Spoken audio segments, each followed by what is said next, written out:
All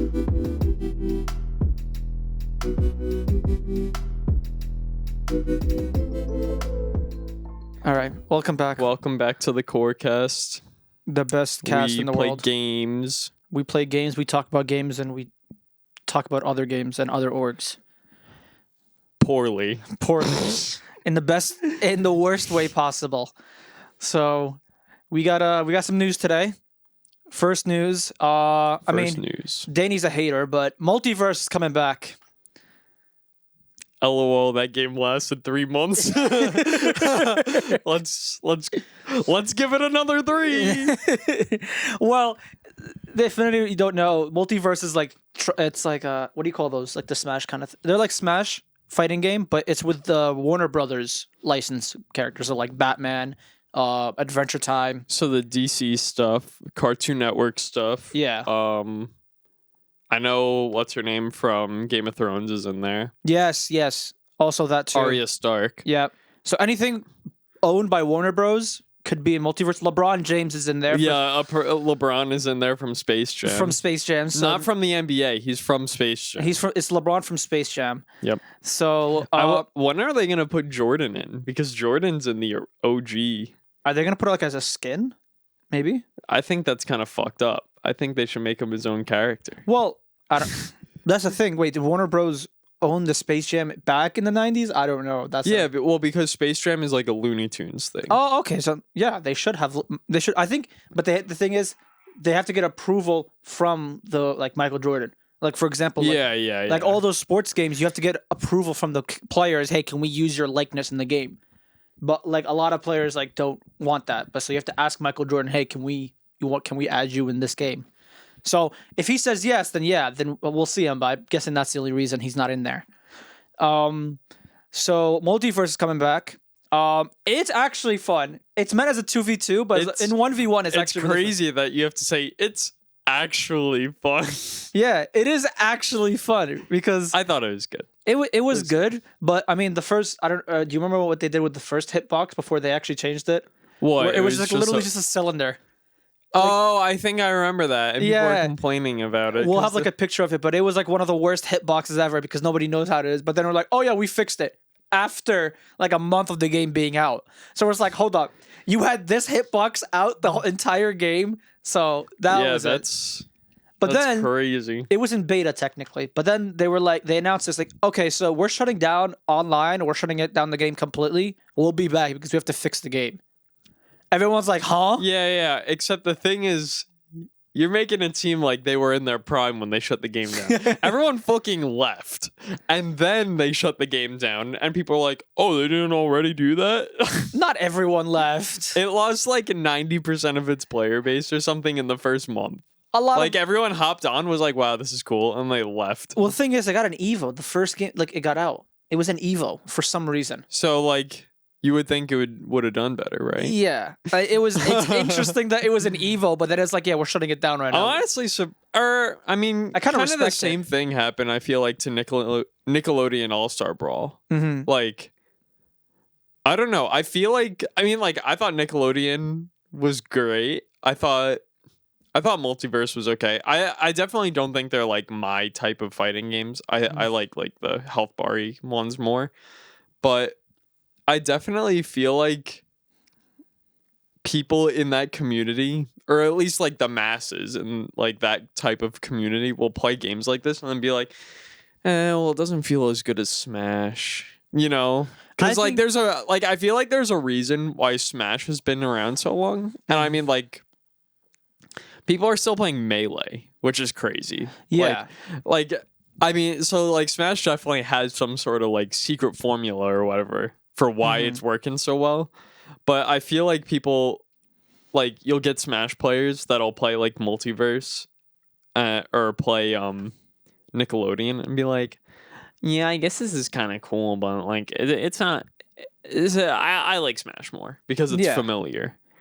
I think with the issue is that how it works is that Smash was the pioneer of that kind of game, not the first ever of the game, but it might have been. It might have been the OG Smash. Yeah, so it only developed it but the issue with Smash is It's literally itself. The only issue with it is the company that runs it, which is Nintendo, are such assholes to work with. Yeah, don't they like not like people competing in their game? Yeah, they don't much? they don't like the game. They don't like the game being competed on, and you literally have to ask permission now to host a local tournament. To host right? a local tournament, and they have to they have to abide by a bunch of rules. It's like it's shit because before it was just okay. Any TO can like make a $10,000 prize pool and then go ham with it. Yeah. But now it's like, oh, you can't do it with this certain amount of money without this certain amount of players. And blah, blah, blah. It's like it's shit. So a lot of like, if you're a pro Smash player, I don't know how to like. I don't see the joy of it. Why would you even want to be a pro Smash player? Yeah. At this point, I mean, it's 2023, it's 2024, and like I feel like being a pro Smash player isn't it anymore. Like there's other fighting games that are much superior that you would rather go in. Like I mean, Street Fighter, Tekken just came out and it's great. Guilty Gear, like there's other fighting games. But the thing is, like the Smash formula, or what I don't know what you exactly call it. I'll say percent based. Games because like your knockback goes up the more damage you take. Mm-hmm. But it's like I feel like it's just so different, you know? Like I mean I definitely know people who are great at other fighting games besides Smash, and like but I feel like there's just something like specific that is rewarding and different about like the percent based kind of fighting games that you don't really get as much in like the health bar ones. Mm-hmm. So like, but yeah, I think Smash is probably just like the best in that genre, and it's a shame that they just like hate, like Nintendo fucking hates that people want to compete in it. Literally making the game bigger than it. Like the people are always like, yo, we literally will do everything. We'll run the whole tournament and we'll make everything. We'll do the promotion. It's like Evo. You just need to give us permission. They're not asking Nintendo to run Evo. They're like, can we just like have a stage? And then like I think the start of the downfall was because they left Evo. Mm-hmm. When they left Evo, that was like the start of the downfall of Smash, in my opinion. Is because like everyone every year, the biggest thing you go for is Evo. That is the one thing where you're like, hey, that's what I'm competing at the end of the year. Like there's mini tournaments here and there, but Evo is the big one. If you have like, it's like winning a world championship. Yeah. So like you can go into multiple like Smash, but then like the reason now that Smash is out, it's like not Evo. It's like I don't know why you would do that to yourself. It's just like you're shooting yourself in the foot. But Nickelodeon has played in Evo. Yeah, Nickelodeon's playing in yeah, Evo. So, but the thing is, like now those companies like Nickelodeon and then Warner Bros. When I think what they're trying to do is they're trying to promote their game. It's like, hey, Smash they're trying players to take they're trying to take the Smash slot at Evo. So like it's like, hey, come with us and we'll help you guys. And then, but I was talking to Beige, one of the managers for QOR, and he was saying like he genuinely thinks that Multiverse is gonna get promoted so much as like it's gonna get polished. Like he's the biggest hype man when it came to like he's the one that convinced me that Multiverse is gonna be good. And I mean, it makes sense though, because like, I mean, you could say the same about Nickelodeon, but it's a fighting game that you can play in high school esports programs. Yeah, you can play it anywhere because there's no blood. There's no, I don't think there's cursing or anything. No. If there was, you could just like censor. I think because of like Cartoon Network and all that. Yeah. So there's no. So I mean, like, it's a very like age friendly, I guess. Yeah. But the thing is, he also says that because now Smash is we're getting removed from the spotlight in competitive scene, at least. Now it's going to be like, hey, this is an opportunity for other companies to be like, oh, okay, let's jump into it. Let's take these Smash players, and then we'll round up all these wild Smash because players. Imagine if you have someone like Mango or Hungry Box coming in and be like, okay, well we'll help you promote your game. It's like they're the biggest Smash creators and the figures in the scene. Yeah. So I think Multiverse is going to be good because they tweeted out saying testing 1 2 3, and then that tweet blew up and everyone's like, when are you coming back? When are you coming back? And then now I think that Twitter admin, he's having fun with this, so he's like teasing, he's sending he's responding with gifs, so he's just like he's having fun with it. If you look at the Multiverse Twitter page, it's amazing. But that's Multiverse news. We have, as of right now, so we have no news regarding when it's coming out, but hopefully soon we'll be covering it. Danny will probably be hating on it, like always. Yep. Hate it. Yep. Hate it. So, also, Helldivers came out with a massive, massive update. A lot of patch notes. So You've been playing. I haven't played it yet. I've been playing, and I don't know what they did, but they made the game a lot harder than it needs to be. Because I would do 6, 7, like pretty easily. But I did 6 yesterday, and I barely survived. So what they did is they nerfed the railgun. They nerfed the shotgun breaker, the broken one that we always use. Yeah. They nerfed that with the magazine and damage. The only good one. The only good one. So they nerfed that, the breaker, and then they... the railgun. But they buffed the flamethrower and they buffed the laser gun. And it's good because they even came out on Twitter. It's like, hey, we understand that you're gay. Like, we hate it when our weapons, like, when a company nerfs your favorite weapon to the ground, but we need to. We can't have you guys, like, going in and just steamrolling the whole game. Steamrolling the thing, because there's no fun in that. We need you guys to struggle a little bit.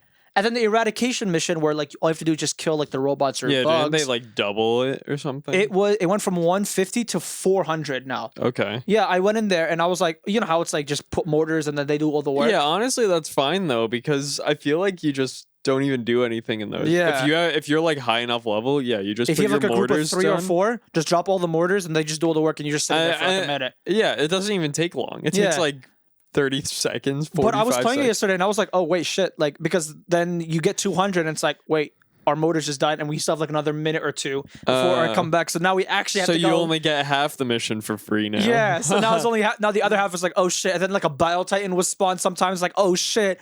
And then it's like, because it's such a small area. Yeah. So if there's like a bunch of them that spawn, it's like, oh, fuck. And then the longer it is, the more it spawns. So it actually forces you, okay, you actually have to finish this. You have to actually work for the eradication mission. Mm-hmm. So they just made the game overall a lot harder than it needed to be. Or do you think they made it harder because it was too easy? It was probably, I mean, the eradication mission was too easy. Like, that needed like rework, and I'm happy for that. But yesterday, bro, I was playing on one of the a moon-like planet. Jesus fucking Christ, man. Like, we would do we just start off, it's like the data mission where you have to go collect the data and you put it in the tower. Yeah. We had to do that. And then we have to go to the launch code, launch it and everything. We did I kid you not, the first step of just getting the codes, we were there for 20 minutes. Because so many fucking bugs were spawning. Oh, yeah. Because I know that one. So many bugs, holy shit. Then like 3 Bio Titans spawn, and we don't have a railgun. So we have to rely on our lasers. And the flamethrower doesn't kill the Bio Titan. I tried it. The laser is actually usable against the bugs? No, the railgun, I'm saying. The railgun was useless. Yeah. So we tried to use the flamethrower, and that shit didn't work because he's so high in the air, you have to be underneath him. Oh, yeah. And if you're underneath him, he just stomps on you. Mm-hmm. So we can't do that. So we literally have to rely on lasers and like our stratagems. Like the stratagem, they really make sure it's like, oh, you actually have to use your stratagems now. You can't like cheese it anymore. Well, like they're probably also doing it so that like I could think of like only using like 4 of them. Like if it was the defense missions, you use 2 mortars and you use like the orbital laser and something else. Like another like the eagle or something. Like one of those. And then on the other missions, I would always go the laser guard dog, the railgun, and then an eagle, and like some eagle, and then the laser. Mm-hmm. So now it's not like the railgun isn't the only useful support weapon. Yeah. I think it's called like the Stinger or something. It's like the lock-on rocket. Oh, yes. That thing was so good, except like you could either have that with 4 shots, or you could have the railgun with 20. Yeah. You know? So like now I could see them nerfing the shit out of the railgun so people actually use the other shit that they designed in the game. Yeah. I think what I do like it because I think like one of the devs came out, he's like, he doesn't like the whole, oh, you have to play this meta thing. They didn't like that because it was like, why should you be stuck to one specific stratagem to win the thing? You like, it should rely on you what you use as a weapon. Yeah. And what you use your stratagem and how you use it to win. Like, why should you be stuck to a meta? Like, they didn't like that. Mm-hmm. So that's why they nerfed the railgun, they nerfed the breaker, and they buffed the other guns that weren't used or utilized. So that's why I was like, okay, you know what? I kind of respect it and understand it. And then they like buffed, like they made the maps even harder where like more spawn, it's harder to kill. I mean, the flamethrower kills the chargers pretty quickly. which is, I mean, oh, thank God. Yeah, honestly, the Charger's the only one I had issue with. Yeah, the bugs He's the I only thought one. were like. I always thought the bugs, even at the harder difficulties, it was like none of the enemies were hard to deal with. It was just that they were annoying. Like the Chargers were annoying. So now that you can kill him faster, we can kill him with the flamethrower. He dies pretty quickly. Because like you were able to before, but now I was rocking the flamethrower. Except it took either like a whole mag if he didn't move, or like 2.5 if he was like. Because even if you hit him afterwards, like you run away, he's still like taking damage because he's on fire. Yeah. So I did like that. The only real issue is like the Bile Titan and how many you have spawned. And now it actually feels like, okay, you actually like, you shouldn't be fighting. I mean, of course, it's just common knowledge, but you don't have to fight the whole every bug you see. Should run 90% of the time, honestly. So you don't gain XP. You don't gain anything from just killing bugs. The only thing that matters is objectives completed and side objectives completed. Exactly. And extraction. So that's what they like. So they were really emphasizing on that, and I understand because most of the time I was like, I see a group of bugs, and we're like, okay, we're just not gonna fight them. We're just gonna go around them, or like we'll see like a horde, and we're like, okay, we're just gonna go around them. There's or no like need to run. Like the higher difficulties, like trying to do like as much stealth as possible is just like the way to do it, so that you don't have to waste ammo. When you hit like 8 or like 9 difficulty, like it's just better to try to not get seen. Yeah, especially like if one of them has like the booster where it helps you with stamina, like that helps so much because you can really minus the Charger or the Stalker, you can outrun all the bugs. Yeah, you can outrun them because if you have like a laser dog or like the shooting dog, stuff will shoot them. Yeah, they'll shoot them as you're running away, so like they'll die and then you'll just keep running. So the game does feel like more difficult now, which is fun. It's like it's nice, but yeah, that's the two biggest news. I mean, I've been seeing regarding the gaming news. What about Cowboy Bebop Overwatch? Yeah, that was goofy. I watched the trailer, and not happy. It's gonna be a skin line or something. It is a skin line. And what? It's gonna be all the cowboy people, like what's his name, Cassidy. It's Cassidy. Cassidy, Ash. Are definitely gonna have the skin. hacker. I haven't played Overwatch in a minute. Sombra, and the hamster. Wrecking Ball. Yeah, then the new one with the 2 Gatling guns. I forgot his name also. He looks like Maui from Moana. Yes. Yeah, him. He's getting a skin. So they're all getting a skin line. Those guys are getting a skin line. So I mean, they didn't show any gameplay of it. They only showed like an animation they made. So I don't know. I mean, it was cool, but it was just the Cowboy Bebop intro, but with Overwatch characters. So we don't actually know how they look. They don't actually know how they look like in game. So it could be shit. It could be great. Who knows? I thought that was really goofy But I mean, yeah. Hopefully, we'll see it's good because we've been seeing so many people getting like a lot of orgs getting back into Overwatch because there's the Overwatch CS. It's like more open bracket instead of franchising. They remove the franchising tag to it. Now it's like anybody can join. So Overwatch isn't like Miami, whatever. Anymore. Oh, I hated that. It was these aren't orgs you can associate with. Oh my God, just, I hated that. It was so stupid. It's like it's like the Atlanta. I don't know any of the teams. I'll just say Atlanta Lightning or something. And it's like, who the fuck cares? Bro, it was so stupid. Now it's like actually like M80 or Space Station or like actual orgs name tied to these things. So I was like, okay, now I know. Because if I had to go look, I'd be like, oh, Orlando, okay, who are they owned? Oh, okay, Cloud9 has to own them. But why do I have to do research on that? Yeah. Just show the fucking name. Like, it's just so stupid. I didn't like it. But now that whole franchising thing is gone. Now it's an actual, like, it's more of an open bracket thing. Like, anybody can join. It's like, now I know why more and more orgs are growing again. So it's nice. Because there's no buy-in. I think that was the biggest thing why people didn't go into it. Yeah, it wasn't like the price to just, like, stay in the league, like, ludicrous. It's like 10 million or some shit like that. It was insane. I really hope that's. It was not insane. True. I was like, nobody you're already dying as a game. Why would you? That's why so many people like left and they basically shut down the Overwatch League, which is good because franchising is a stupid concept. But yeah, fuck Valorant franchising. Maybe go more open bracket. It was more fun. Valorant was more fun when there was an open bracket. But yeah. Now it's the main segment. We are interviewing 2 Game Changers players. Well, one's a manager, one of the other one's a player. It's Kami and Bunny. Kami, not Kami. They checked up on me. It was Kami and Bunny. So it's a quick little interview talking about the Game Changer scene. So it's always that way. It's always that way. All right. And so today we have Kami. Kami, if you want to introduce yourself on your specific position is in the GC scene. Yeah. So hi, I'm Kami Yunus. I play GC semi-professionally, just as a player. Currently a free agent, looking to represent a team or whatever.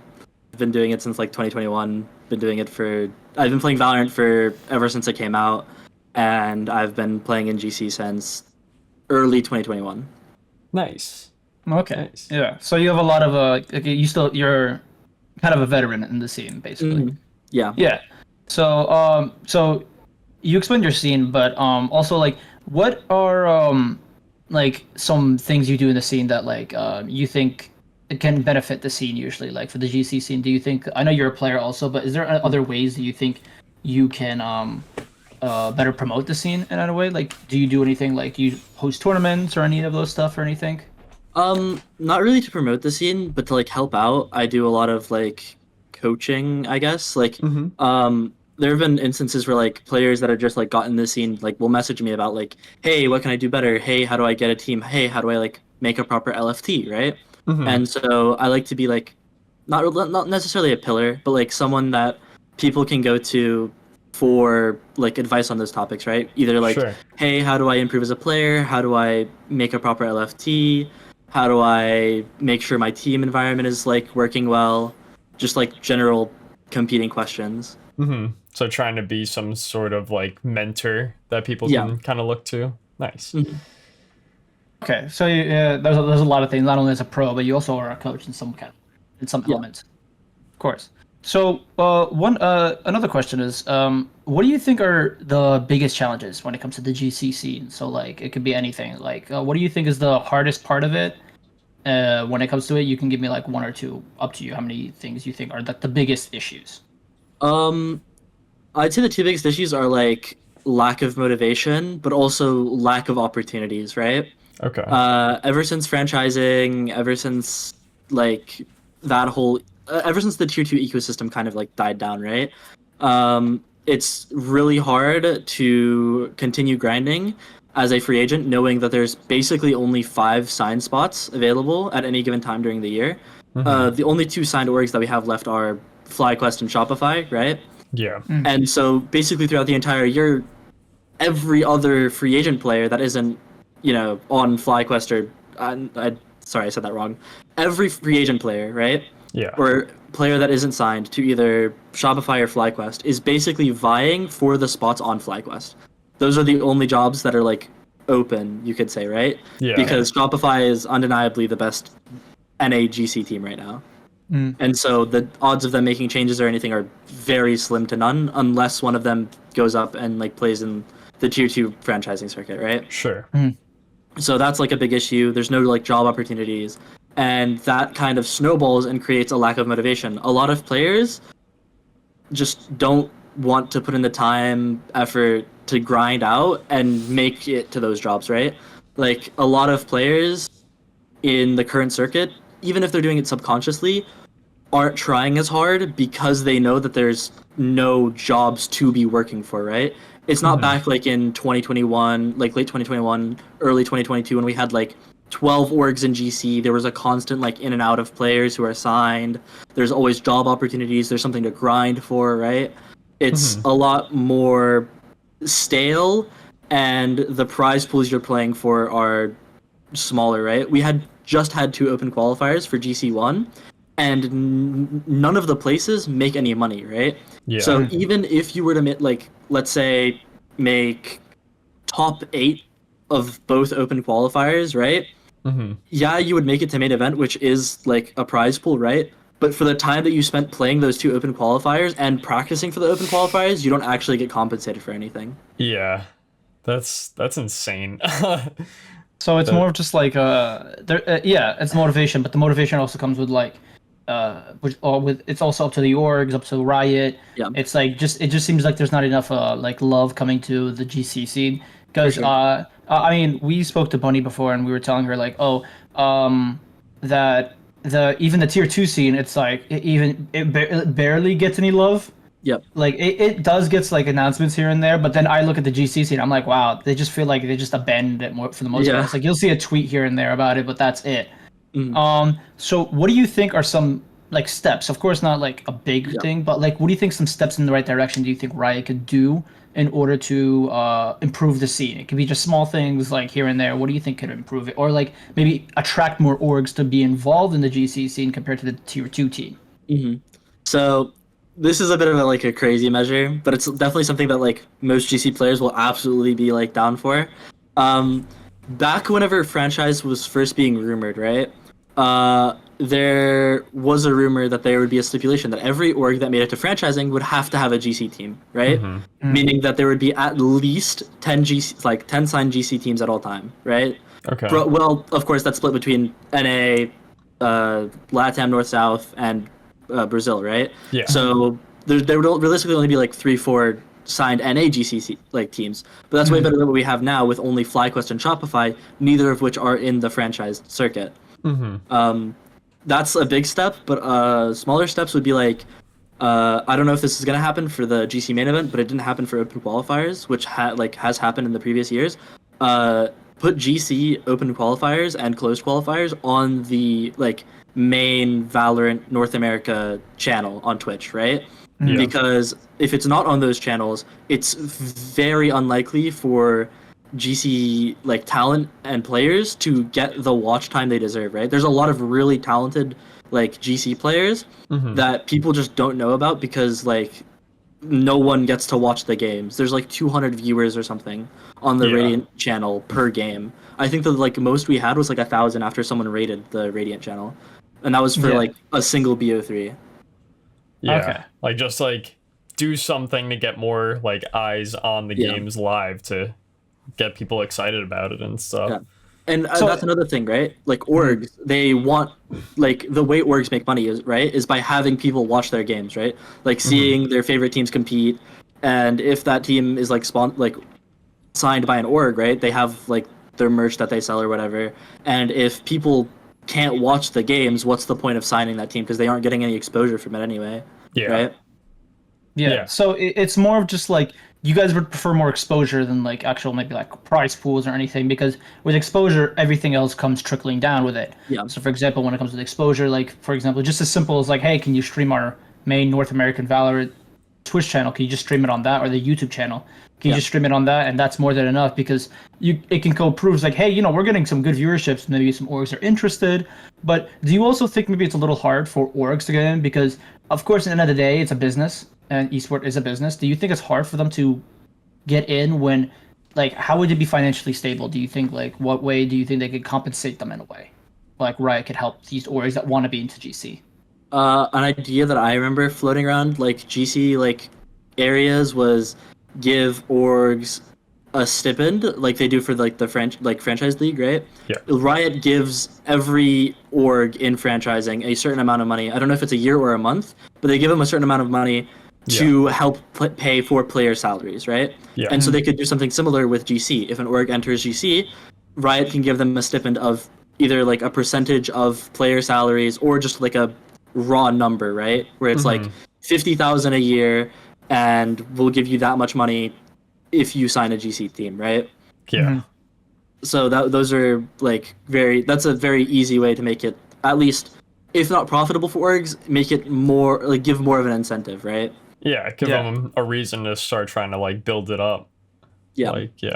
But when it comes to the GC scene, what you guys really just ask for is just more attention more than just prize pool. It's just you want more eyes on the scene, and you just want just a little bit more love to it. Yeah. Is what you guys really end up. It's just baby steps. Of course, they can work their way into getting bigger and better stuff. But what you guys want at the end of the day is just more attention and more love to the care and to the team, because we see franchising, it's getting promotion normal. Yeah. And then tier 2 is getting a little promotion here and there, which is not as much as franchising, and then GC is just nothing. It's just getting absolutely nothing. So at the end of the day, you guys just want more attention, more viewership to it. But I understand. I think that's a step in the right direction. Not the answer, but the step in the right direction. All right. Another thing they could do, either for orgs or just to increase the prize pool, if you make a main event, right? You know how they have the gun buddies and the skin capsules for the franchise teams. Give top 8 gun buddies or something, right? Where if you spend, I don't know, 500 Valorant points, you get like the team's like gun buddy, and that can either trickle down to like players if it's an FA team, or you can like give it to orgs. Orgs will trickle it down to players, however they want. So you guys could you guys want like somewhat of a skin capsule and a like not as big as. I'm not saying you would want it. I'm just saying that is something that they could do to help mitigate the cost of operating GC. Okay, okay. Because I saw like also like tier 2, a lot of tier 2 pros was like if you gave them like 10% of the sales of tier 2 capsules, they would like be more than that. That would like suffice them for like a year if they want. Yeah, for sure. So like GC would be also be in a way would be like, hey, if you just give us like even a small percentage of it and you let us support it, that'd be great. That'd be more than enough. Okay, I understand. Yeah, I think that's that it's just a lot of I think Riot. It's easy stuff, but of course Riot. It's hard to work neglecting with. It. Yeah. Like it's neglecting it, so it's hard to work with. But all right, very much talking like it's like talking to a brick wall, you know. A lot of 100%. I agree. But alrighty, thank you, Kami or Kami was it? Kami. Thank you, Kami, for coming on. If you want to promote anything, if you have anything up, twitter.com/KamiYunus. Follow me on Twitter. It's gonna be in the description. Yep. Alrighty. Cool. Thank you, Kami. I appreciate it. Thank you. Have a good day. Thank you so much. Thank you so much. Bye bye. So I actually have done probably everything in the GC scene, unironically. Okay. Originally I actually started within the Game Changers scene as a content moderator, which happened in 2020. So I was the first set of moderators who ever moderated any official Valorant event on the Twitch channels live. Okay. So during Game Changers, it was pretty rough. I moved to competing in June of 2021. Yeah. But I realized that my passion laid more in management and coaching. So I've been managing professional Valorant teams for about 2 full years and then coaching rosters for about 6 months. Oh, wow. Okay. All right. So how did you get into the scene in the first place? So I actually, during beta, when Valorant was first released, I actually play tested before it even came out as beta. So when it was in alpha, I play tested. Oh wow. So I play tested this because I was very closely linked in League of Legends back in the collegiate scene. Okay. And I was a coach back then, and I applied and got selected out of 500 people to go ahead and play test. It was one of the funnest experiences I've ever had. Yeah, that's awesome. So then I moved from that position to being a administrator of the official Valorant Discord server, the one that has like 2 million people in it. Okay. Sounds like fun. So I was so I was an admin back then, back in like 2021, I believe. And then that's when I got the opportunity for content moderation where it really like flourished more. So like I started doing every event where previously I was just doing GC. Nice. So you've become a part of the whole Valorant scene rather than just like the GC subsection. Absolutely. Okay. Yeah. Okay. So when it comes to the GC scene, I know I see them on Twitter a lot where there's like people are complaining about a lot of issues when it comes to the GC scene. But what are some challenges you think you face within the scene that you think could be handled better or could be done better? Or like what challenges are like really annoying to you? So I would probably say that discrimination is obviously definitely the number one issue. And that really just goes from like co-ed as a general. They view GC as what I've been told by multiple men, freelo. And I've even had people say that they're gonna like switch genders to compete. And not only is that disgusting, but it's very wrong because first of all, you're not gonna get any keyed verified. You're just gonna fail that very easily because you have to be out at least for 6 months before you can even get verified. Okay. And then I guarantee if they put 5 of their immortal players together and one against SR, they're getting curb stomped. So they can go and say that they're, it's freelo, but they're not going to be making any money from it. Yeah, just like empty kind of claims, people trying to be all like big dick about it, I guess. Yeah, I always find it very funny. Yeah.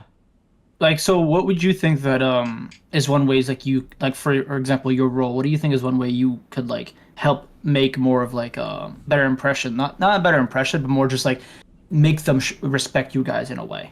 Like what do you try to do in your own way?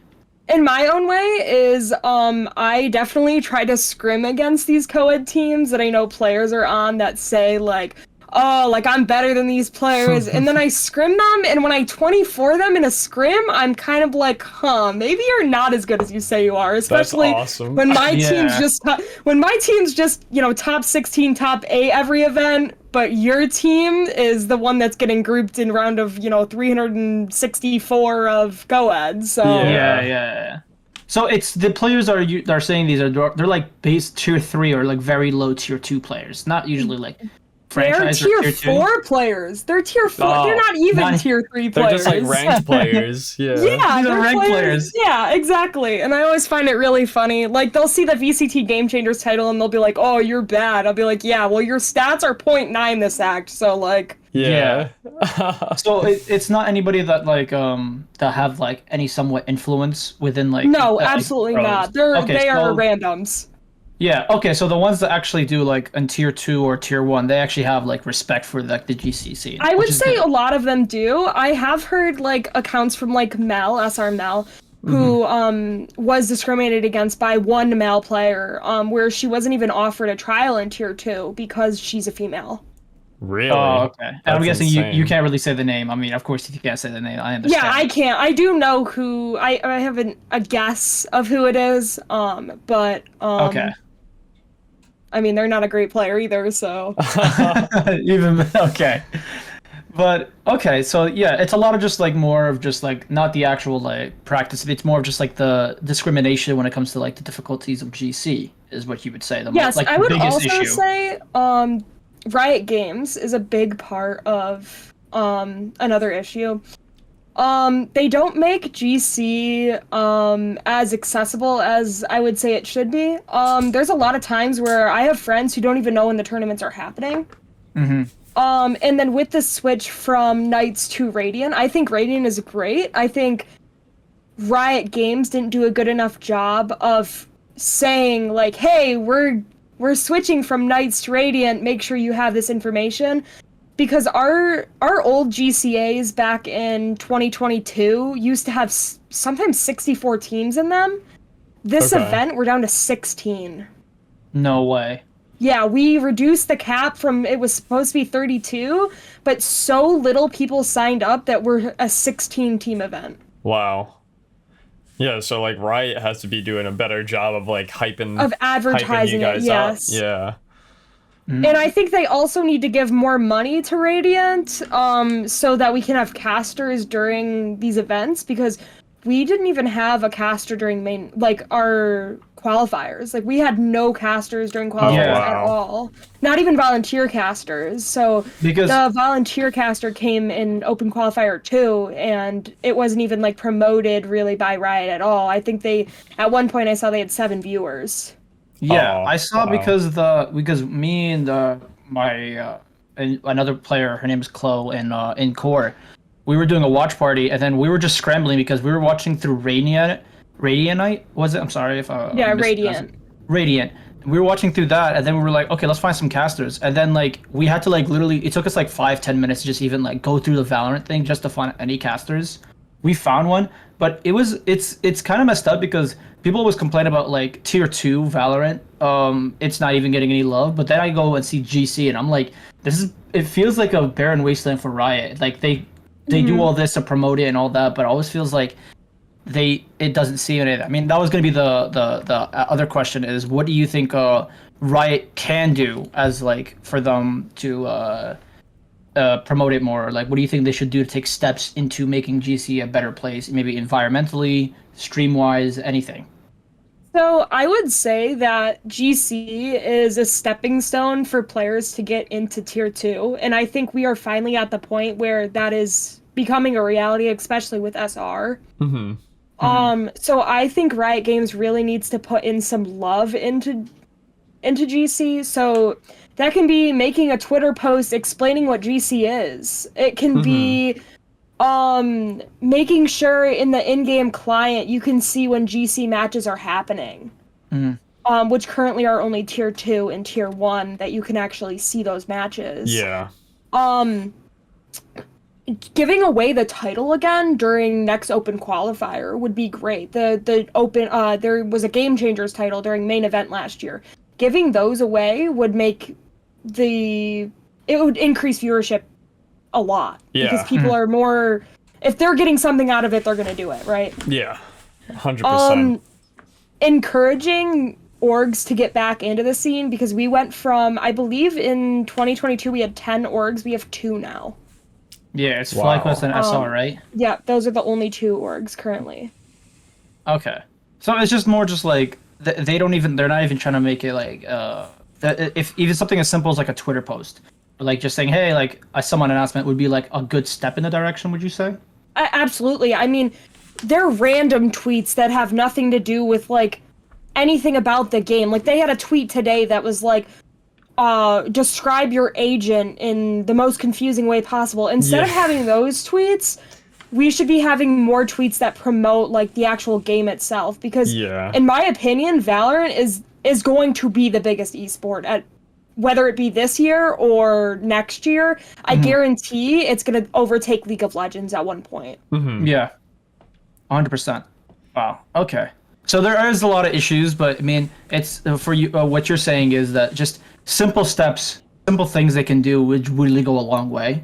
And you guys are not asking for a lot. It's just like small things here and there, just to like help bring more attention to the scene more than anything. I would rather the prize pool of $2,000 go to $1,000 if it meant we had casters. And I think a lot of people would feel the same way. Yeah, it'd be more fun to watch. You get more. And more orgs are going to be interested in spending money towards us if they can see that, you know, we're doing this not as in like a, you know, a board cookie cutter, you know, stream. Like they want to see their teams casted. They want to see these things. And I have looked at both the FlyQuest and the SR contract. I've actually looked at both of them, and we're not even asking for half, not even a quarter of what tier 1 players are asking.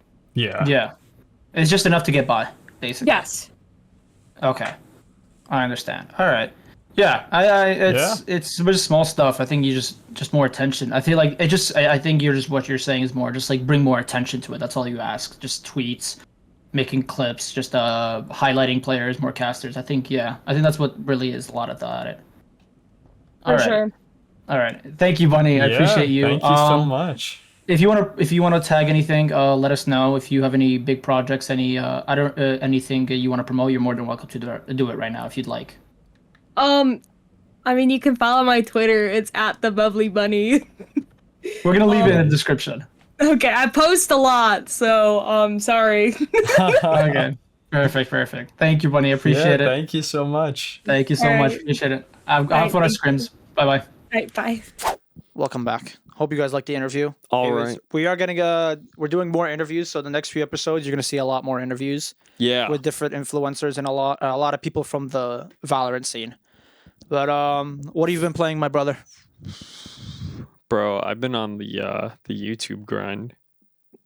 Yeah, but what have you been playing? I haven't really been playing much, honestly. I played some Elden Ring. I have 2 characters ready for the DLC now. 2. What builds are you doing? One of them is pure strength with the big hammer, and he's naked. So you're just playing a hitless run, basically. Yeah, why do you need more health if you don't get hit? Like, what's the problem, right? Like, why would you put points in health and survivability if you just don't get hit? You know, not to be that guy, but it's like I've played the game enough. I don't know. Yeah, like you memorized all the bosses and everything. Have you ever seen the movie The Hangover? Yeah. You know when he's playing like blackjack and he's got the numbers running through. Yeah. That's me playing Elden Ring. Except when we're playing co-op, for some reason we all just like fumble when we do the co-op Elden Ring run. Who is this we all? Sorry, me and John fumble. Sorry, I remember somebody soloing the fucking fire giant while you guys both died in the first 5 seconds. Bro, he has so much fucking health in co-op. I sat there for fucking 15 minutes. Oh my god. So if you guys don't know the mod for Elden Ring in co-op, depending on how many players are with you, the bosses correspond with how many people, like, their health increases. So if there's 2 people, they have like almost double the health. And if they have, but we were playing with 3 people, and they had triple the health. So the fire giant, who already has a lot of health, had triple the health, and he could still one-shot us. So 2 goons died in the first 5 seconds of the fight, leaving Danny with no clothes on to fight to manhandle this big giant. So you did that, but we for some reason can't defeat Commander Niall in the castle. Yep. He's the one. For some reason, we're stuck on him because his 2 little knights are the ones that get us the most, and then we can't even get to Commander Niall because they all have triple the health now. But you'll see us play more. We have to definitely finish the co-op before the DLC comes out, because then we can co-op the DLC, and we're gonna struggle even that. Yep. But I mean, I've been playing. I started the new season, the new Valorant Act season, which is unlucky. Yeah, I know. It's another Valorant Act season. I see it on Twitter. Everyone's complaining about their ranks. Everybody's complaining about some bullshit. It's just like the map pool. That's the only issue I have with the game. What are the maps right now? It's Breeze, Ascent, Bind, Pearl, not Pearl, Bind, Sunset, Lotus. Oh, there's a 7th one.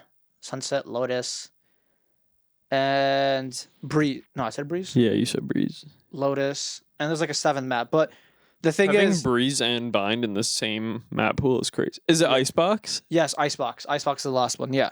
Well, Icebox, but I don't mind. Wait, so what maps are not in the map pool? Fracture, Pearl, and I think that's the only other maps. But those are the 2 maps everyone wants to play. I think they should replace like Breeze with Pearl, right? Yeah. Because Pearl's still a big map. It still fits the big map criteria, I guess. I don't know. I think because every people map want has to play Fracture. Yeah, I was seeing a lot of people actually want Fracture. I remember when Fracture came out. Came out. I'm not a Fracture enjoyer. I'll put that out there. I like Split is my favorite map. Split is a good map. It's always a solid map. But Fracture, I just don't like it. I don't know. Why? Like, I don't know. Maybe like because I play Cypher. Is Cypher like good on? Yeah, he's still like he's still broken. I mean, like I know like there were some corny tripwires that I would do, and stuff like that. But I don't. I mean, I'm also just bad at the game. That's the thing. Yeah, if you look at my fucking bio on the goddamn core website, apparently I'm shit at Valorant. Whoever wrote that. That's crazy. Dude, I read that. I was like, okay, let me write that. Then I was like, okay, they wrote about me. Then he's like, he might not be good at Valorant, but he really enjoys it. I was like, hold up. Those 2 are the biggest lies ever. He doesn't enjoy Valorant, nor is it. I was like, God damn, man. I played in that charity event for the kids. Yeah. Oh my God, that 10-hour charity event. That was awesome. Oh my God. But yeah. I mean, again, people were actually thinking about boycotting Riot in a way where, like, don't buy any skins. Let them fix the map pool and fix like the throwers. But don't buy any skins. Fix the throwers. Well, there's always throwers in every competitive game. Yeah. So like, what the fuck is Riot gonna do about it? Well, I don't know what they're gonna do about that. They could just ban them, but they'll just make another account. It's too easy to make an account. That's the issue with Valorant. It's too easy to make a new account. Because in League is the an issue. Made it for like Premier, you need a 2-factor. Right? Yeah. Why don't like they should do that for ranked. Is it really that hard to like do that for new accounts? And then if you get banned, you can't use that phone number again. I mean, I know you could probably make like a Google phone number or something like that, but like I don't know. If you just make it a little bit harder, it'll probably reduce the amount of counts. Yeah, or like reduce the toxicity or like all that, but I don't know if they're gonna change that. But they do need to change the map pool. Like everyone unanimously is like, yo, this is like the single worst map pool in the game right so far. In the year this game has been out, people are. That's all I'm seeing. Because I mean, like It is the worst. It might map be pool like ever. not a great map pool, but there's so many more maps than there used to be. They want Ascent to be gone because that map has yet to be touched or left the map pool. That map is the last. That's the Dust 2 of Valorant. Yeah, well, that's what I'm saying. It's like, is Ascent like really a bad map? It's just boring. It's the same 5 comps. I did see that. I did see that. Yeah, everyone plays the same shit. Go to your look at the next Ascent map that's being played. See if it's not the same. The only time it was different was when Loud they played Breach, Phoenix, Omen, KJ, and they didn't even play Jet. It was another agent. That is the only team that actually was like, you know what, we're just gonna switch it up, and they were winning. I mean, minus the grand finals, but they were winning everything. Yeah. So they're the only squad that actually changed, but everyone else is the same. KO, Sky, KJ. It's just boring. So people just don't want they just want something new and they want fresh because Fracture and Pearl, you could play other different agents, and that's what they want. So that's what it is, and that's what we've been playing today, or this past like 2 weeks or so. Yeah. Now, core news of the week. Challengers. Mm-hmm. It starts when? March 19th. Did I get that right? No, I get it. You got that right. I'm kidding. Did I? yeah, it's March 19th. Yeah, fuck you, dude. March 19th. Check it the fuck out. Yeah. We also made a video explaining how the Challengers circuit worked because a lot of people don't understand how it works. So I explained it in the best way possible. I still don't think I understand how it works. You still don't understand? I edited that video and and I still don't get it. I'm not saying you made a bad video. I'm saying that's how fucking dumb Riot made it. It's basically how it is. It's groups.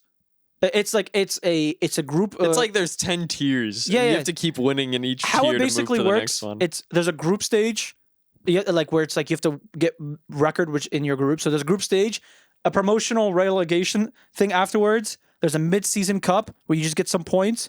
Group stage again, and then promotion relegation, and then the actual playoffs to qualify for the Ascension. Yeah, that's how it works. Yeah, it's only like 6 steps. It's like 6 stages you have to go through, but that's like in a span of 6 months. So don't worry, you'll get reminded how it works every single time. I think you should probably just remake that video or repost that video once a month. Yeah, once a month. We're just gonna keep we're gonna keep posting it over and over and over until it it's inside your head.